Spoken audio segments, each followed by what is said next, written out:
Hi everybody, and welcome to our module on neuroembryology. A few weeks after the egg gets fertilized, the developing embryo forms into layers that go on to form all the parts of the body that you know, and these are called the germ layers.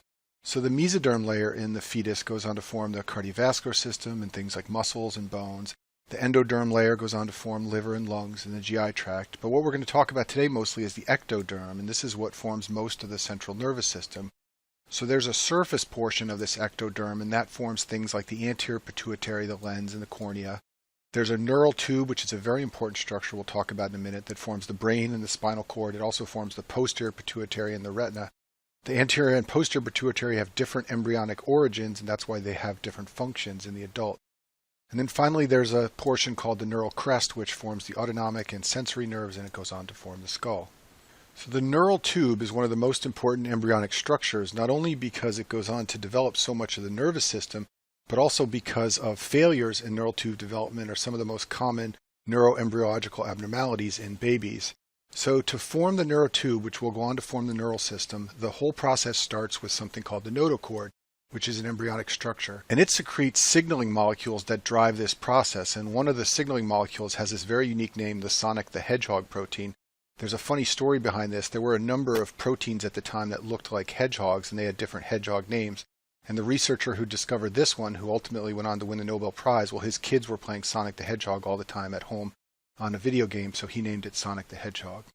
So in any event, these signaling molecules induce the overlying ectoderm to convert and become what's called neuroectoderm. The neuroectoderm then becomes the neural plate, and the neural plate folds into the neural tube. It also goes on to form something called neural crest cells. And importantly, all this occurs around days 17 to 21, and at this point, most women don't even know they're pregnant. About half of all pregnancies are unplanned. So women can already have a problem in the fetus before they're even aware they're pregnant, and we'll talk about this later, but that's why women of childbearing age are encouraged to take folate if they think they might get pregnant at all. And incidentally, the notochord in the adult is what goes on to form the nucleus pulposus, which is the intervertebral discs in the spinal cord. So here's a picture to help make all this neural tube development make a little more sense. So here's the ectoderm here, and this is the notochord right here. And it's going to trigger this overlying ectoderm to become things like the neural crest cells and the neural plate. And the neural plate is going to involute to form the neural fold, and then the neural fold will close to form the neural tube. Now, if the neural fold doesn't close and part of it stays open, that's how you get spina bifida, which we'll talk about in a few slides. And this is just a picture of the spinal column in the adult. So here's the spinal cord in the middle, and these are the vertebral bones. And right here is the nucleus pulposus. It's the intervertebral disc, and that's the remnant in the adult of what was the notochord in the developing fetus. So the neural tube has a series of bulges and swellings that go on to develop the structures in the adult, and you need to know what they are. So initially, it forms three primary vesicles, which are really just bulges of the tube. And the first one is called the forebrain. It's also called the prosencephalon. The second one is called the midbrain or the mesencephalon. And this will persist into the adult and be the midbrain that you know from studying brainstem anatomy. And then finally, there's the hindbrain, which is also called the rhombencephalon. These three primary vesicles form five secondary vesicles, which are called the telencephalon, the diencephalon, the mesencephalon, the metaencephalon, and the myelencephalon. So this is easier to understand if you look at a picture. So over here on the left side of the screen are the three primary vesicles. Those are the prosencephalon, mesencephalon, and rhombencephalon. And they form the secondary vesicles, which are all listed right here in the middle of the screen. And those go on to form the structures that you know in the adult. So the telencephalon forms the cerebral cortex and cerebrum. The diencephalon forms important structures like the eye, the thalamus, the hypothalamus. The mesencephalon will stay the mesencephalon and be the midbrain that you know from studying the brainstem in the adult. The metencephalon forms the pons and cerebellum, and finally the myelencephalon forms the medulla oblongata. And the primary brain vesicles are present at about 3 to 4 weeks in the embryo, and it's about 5 weeks when you see the secondary ones form. So the clinical relevance of all this embryology I've been telling you about is there are congenital defects of the nervous system that happen when baby's nervous system doesn't form properly. So the most important ones are the neural tube defects. The first of these is spina bifida, and this is when the caudal or bottom end of the neural tube doesn't close. The next one is anencephaly, and this is when the head or rostral end doesn't close. There's also a neural tube defect called an encephalocele. There are also cephalic disorders we'll talk about, like holoprosencephaly, and then finally there are disorders of the posterior fossa, which are basically cerebellum problems, and these are the Kari malformations and the Dandy-Walker lesion. So we'll go through all of these in this module now. So neural tube defects happen when the neuropores fail to close in the 4th week. So what are the neuropores? Those are openings of the neural tube. And remember I showed you that it starts with a neural fold and then it has to close into a tube. And if it doesn't close and one of those neuropores stays open, you will get a neural tube defect. If you have the rostral neuropore fail to close, you get a defect at the head. Rostral means towards the head. And if the caudal neuropore doesn't close, that means you get an opening down towards the tail. So spina bifida is when the caudal neuropore fails to close posteriorly and you don't get bones growing around the spinal cord and meninges. We'll talk more about that in a minute. Anencephaly literally means without head, and that's when the rostral neuropore fails to close anteriorly and you basically get absence of major portions of the brain and skull, and this is not compatible with life. We'll talk about this in a minute. There are some well-known risks for neural tube defects that you should know about, and one of the biggest is decreased folic acid intake in mothers. And this is why women who are pregnant or may be pregnant are advised to take folic acid. And remember, the neurotube defects occur in the first few weeks before most women even know they've missed a period and they are pregnant. So women of childbearing age are advised to take folate if they think they might become pregnant. Type 1 diabetes is a risk, obesity is a risk, and then there are 2 anticonvulsants, valproic acid and carbamazepine. I talk about these in the seizure module, but they are well-described risk factors for neural tube defects. There are 3 forms of spina bifida, all caused by failure of the caudal neuropore to close appropriately. So let's talk about the 3 forms now. The first type is called spina bifida occulta. In this condition, the bones around the spinal canal fail to fuse normally as shown in this picture. However, the meninges and the spinal cord are normally positioned. Usually the only abnormality you can see on physical exam in this condition is an abnormal tuft of hair or a dimple over the spinal canal. That's why it's called occulta, because the spinal problem is hidden. The next type is called a meningocele. In this condition, the meninges bulge out from the back of the baby. However, the spinal cord remains in the spinal canal. And then the worst type is called a myelomeningocele. In this condition, both the spinal cord and the meninges are bulging out from the back of the baby. This type of abnormality is almost always associated with a Chiari malformation, which is an abnormality of the cerebellum. Here's a drawing of the spinal cord in cross-section just to make this more clear. So on the left side is a normal spinal cord and vertebral column. In spina bifida occulta, the only issue is a gap in the bones, but nothing is protruding through that gap. Remember, there's usually that abnormal tuft of hair, or sometimes a bump or hemangioma is present. In a meningocele, the meninges are bulging out through the gap in the bones. And then finally, in a myelomeningocele, both the spinal cord and the meninges are bulging out through that gap in the bones. And this is the type that is almost always associated with a Chiari malformation. So you should know that spina bifida defects can usually be detected in utero. This is part of why women undergo prenatal screening and prenatal ultrasounds. And in fact, there are surgeries that can repair the defect, and some of them can even be done in utero, although others are done right after birth. The problem is that unfortunately, a lot of children, even if they get the defect repaired, are left with permanent neurologic deficits. So you've probably seen children in wheelchairs, and what they had was spina bifida when they were born, and even though it got surgically repaired, they've never fully recovered the ability to walk. Some of them are paralyzed, some of them have permanent bowel and bladder problems. And this is a fetal ultrasound of a baby with spina bifida, and you can see the defect in the back of the spine. So anencephaly is another neural tube defect, but in this case, the portion of the neural tube that fails to close is up near the head, and the forebrain and brainstem get exposed in utero, and when they're exposed, they don't develop normally. This is not compatible with life. The baby will be stillborn or die shortly after birth. And you can detect this on ultrasound. Babies will have what's called an open calvaria. The calvaria is basically the formation of the skull, but it will be open. And the fetus has a frog-like appearance, and that's a classic description for board questions. Also important to know is that the mother will have polyhydramnios. So polyhydramnios means excess amniotic fluid.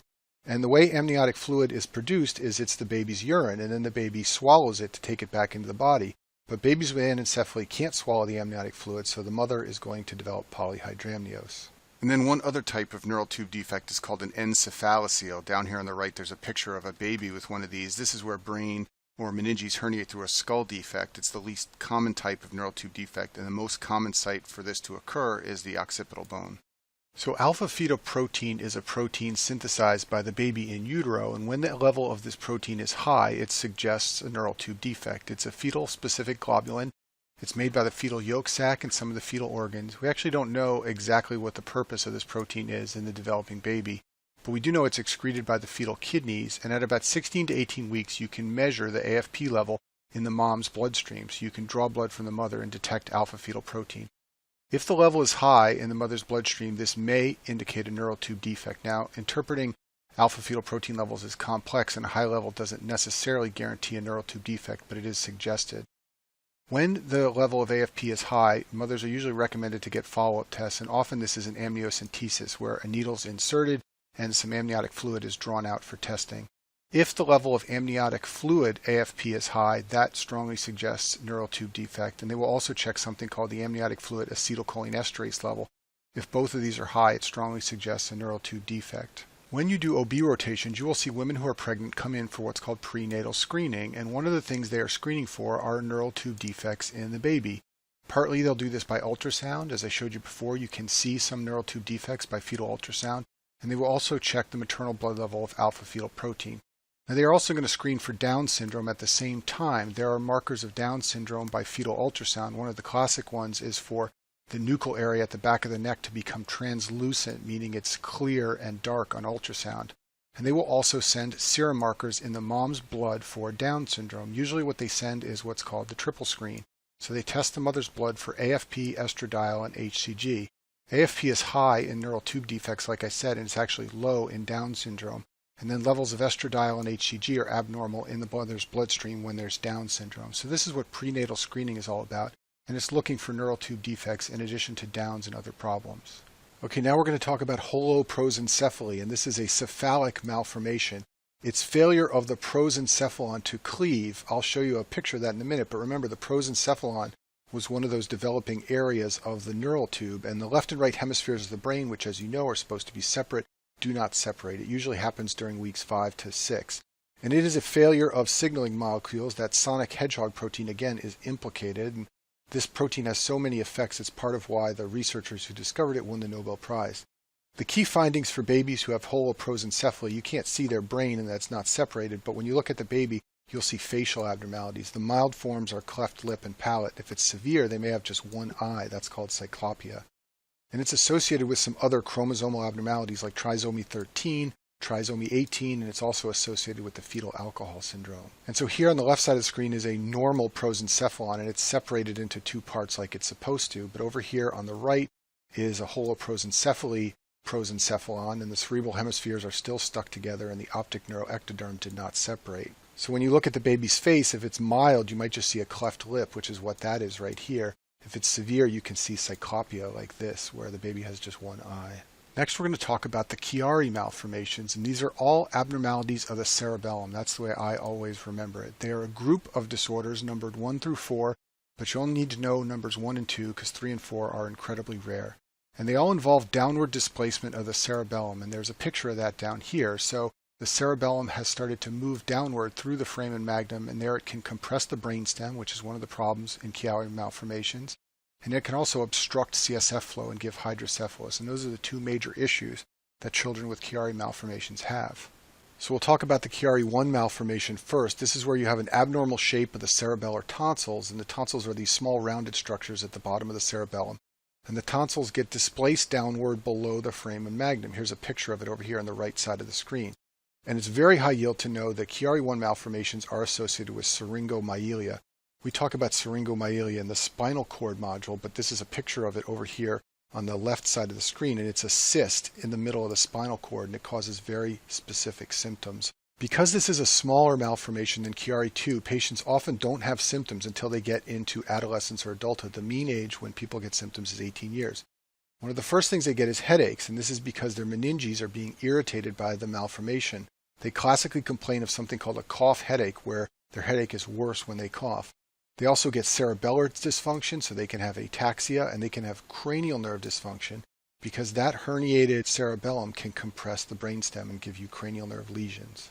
So a Chiari 2 malformation is also called an Arnold-Chiari malformation, and this is downward displacement of the cerebellar vermis and tonsils. It's much more of the cerebellum that's displaced.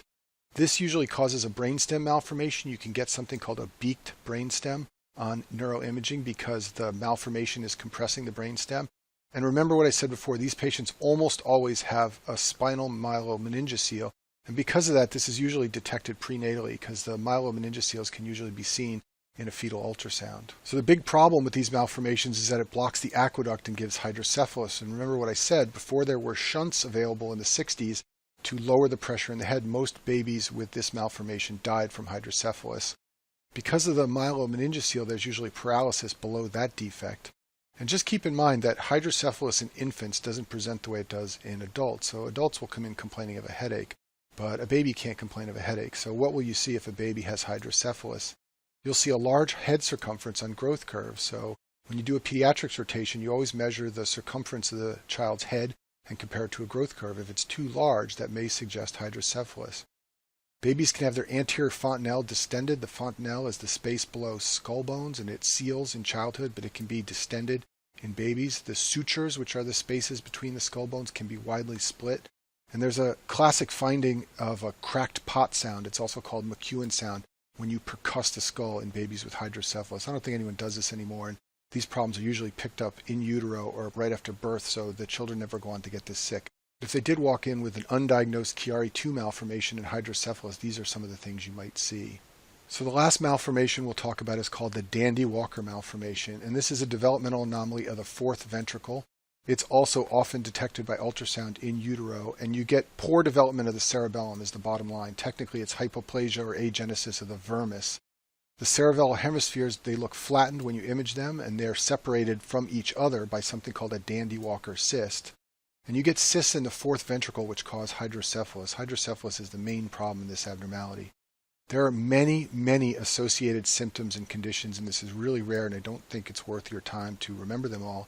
But suffice it to say that affected children will have hydrocephalus, delayed development, and they will have motor dysfunction because they are not crawling and walking normally. And this is a brain image of a patient with the Dandy-Walker malformation. And what you see is that the cerebellum is small, and there's a huge space in the back of the brain. And if you see that, that's a classic finding for Dandy-Walker malformation. And that concludes our module on neuroembryology.